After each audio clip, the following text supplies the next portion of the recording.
I had found Boris Dime's ship.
Rust had crept over the sides of the cargo steamer a long time ago.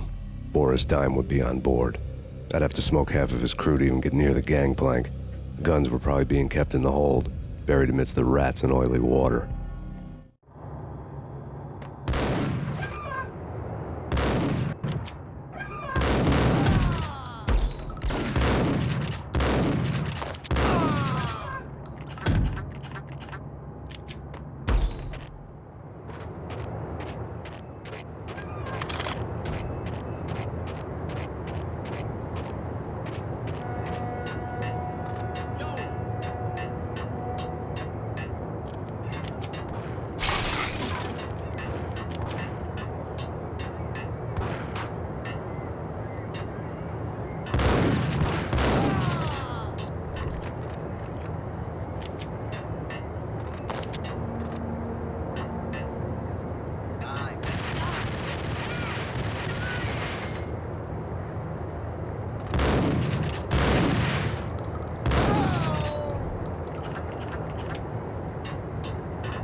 Angie, tell me, how much did Dime cost you?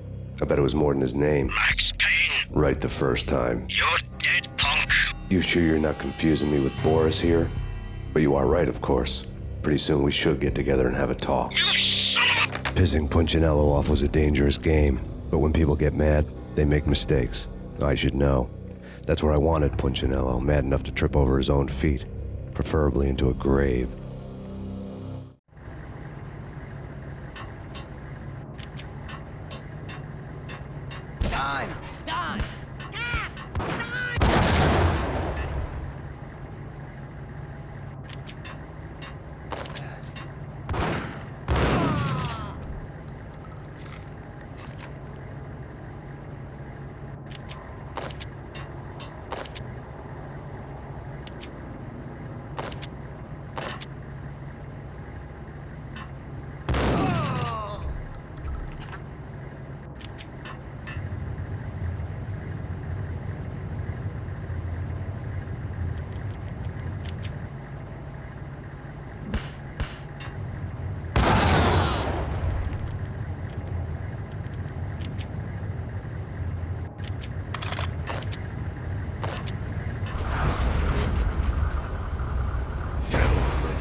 on the bridge afterwards.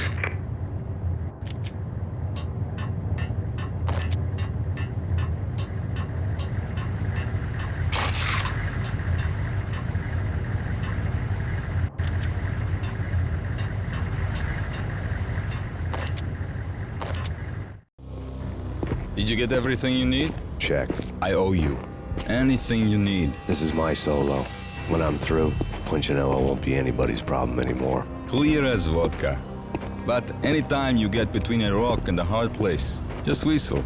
This could be the beginning of a beautiful friendship. You really get a bang out of this big-time gangster act, don't you?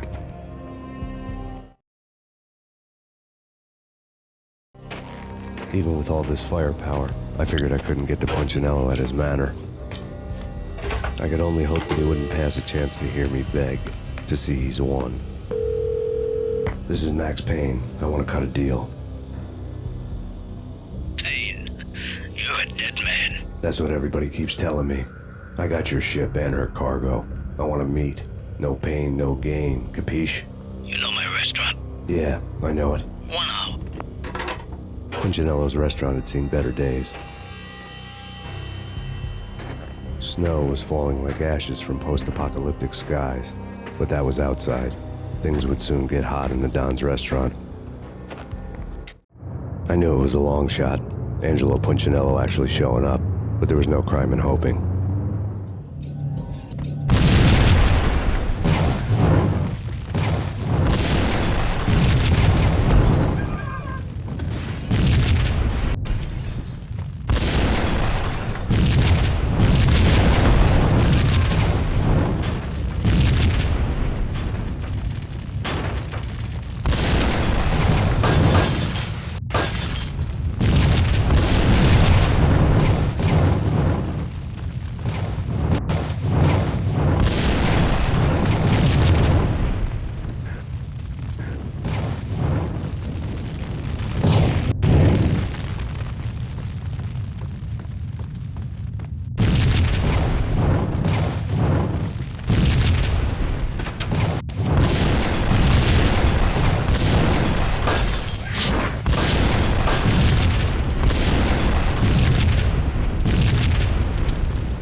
Punchinello was burning to get me.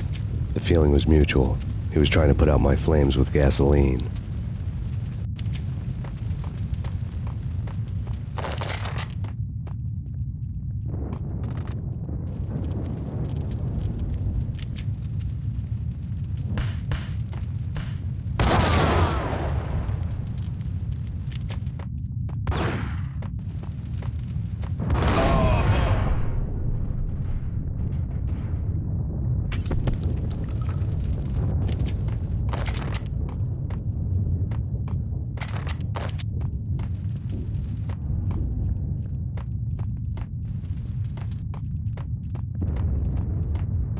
The mobsters have been guarding a real treasure, the way out of this disco inferno.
Vlad had seen my smoke signals. The Mercedes was revving to go, almost drowning out the Banshee wail of the sirens. You coming? We'll drop you off at the Punchinello Manor. Sounds good to me. When this is over, look me up. I could use a professional like you. I'll keep that in mind.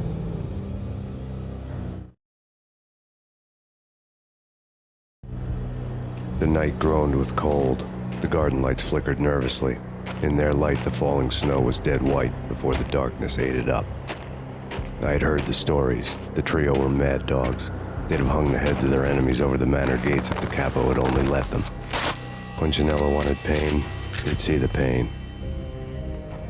The trick in my situation was that there was no trick, no matter what the movies tell you. No rules, no secret mantra, no roadmap. It wasn't about how smart or how good you were. It was chaos and luck, and anyone who thought different was a fool. All you could do was to hang on madly, as long and as hard as you could. Someone had graciously left the back door open for me and killed the guards. My money was on Mona. I knew the trio would be standing between me and Punchinello. I had read their rap sheets, thick as phone books. No one would be walking out of here alive. The numbing cold of the broken night had followed me in. Upstairs, the trio tangoed down the manor halls to the silent rhythm of their murderous hearts. The blood of their victims rust on their lips. Vince Mugnano, Pilot Providence, a.k.a. Big Brother, and Joe Deadpan Salem. The pistol was a frozen lump in my hand, piercing the skin, gnawing me to the bone.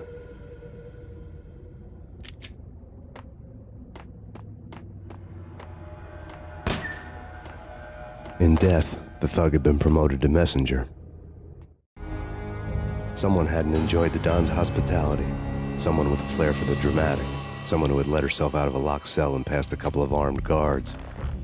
My thoughts were on Mona again. I could only hope she was a good enough gambler to walk away while she was still winning, before she'd run into the trio.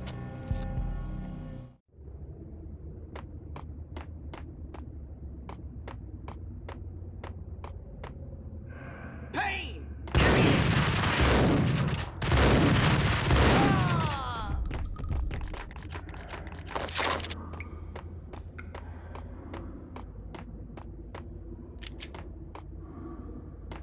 There he is!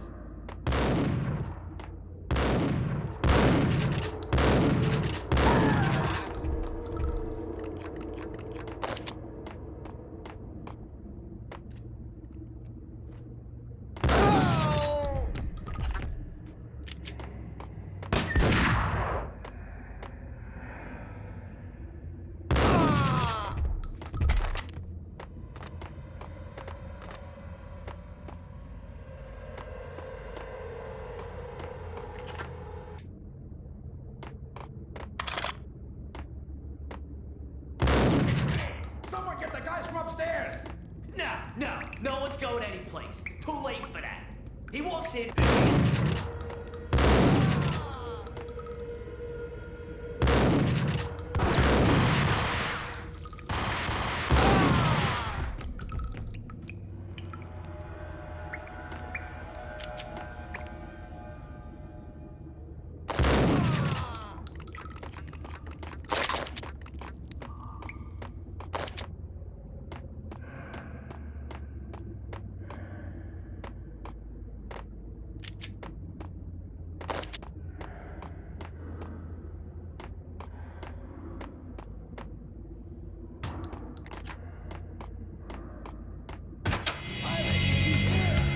It didn't take me long to run into the trio.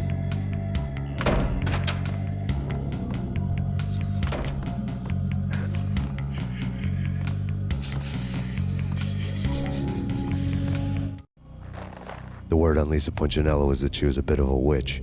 The tarot cards on the kitchen table fit the picture. They weren't my kind of cards, but I was willing to take a crack at the hand Mrs. Punchinello had dealt. The first card was the tower. Maybe that was supposed to be the manor. It got easy after that. The devil was the master of the house, and death was me, coming for him.